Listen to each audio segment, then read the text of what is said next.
So I watched an Australian movie called Dinosaur Island about a kid whose plane goes through a fog and he ends up in a land outside of time, full of creatures from Earth's history.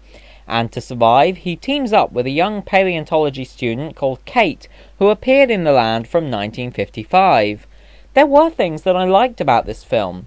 Even though the CGI wasn't great, the attention to detail and the adherence to the most up-to-date scientific reconstructions of species, such as Sinornithosaurus, and the way they gave all of their theropods realistic feather coverage was truly admirable, as was the anatomical accuracy in all of the dinosaurs.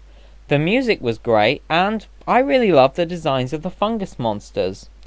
With that said, everyone in this movie talks in a very bizarre manner, like they're reading from a textbook the whole time. And the main kid's mother's refusal to sell a lot of old, rare books in preference of throwing them away is just plain illogical.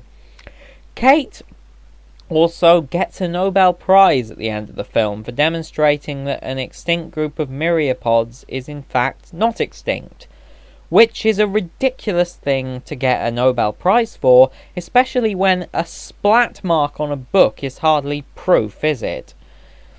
It's also never explained what happened to anyone on the planes that go through the mists.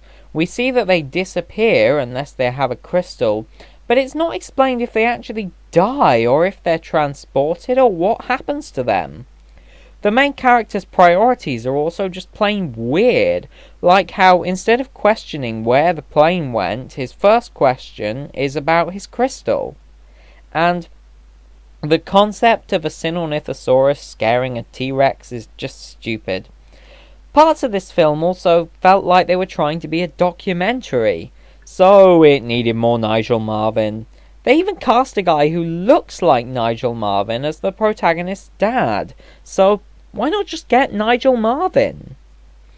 The main character is presented as a geological super genius as well, but his knowledge of basic paleontology is pretty much non-existent, and he ends up coming across as an idiot half the time.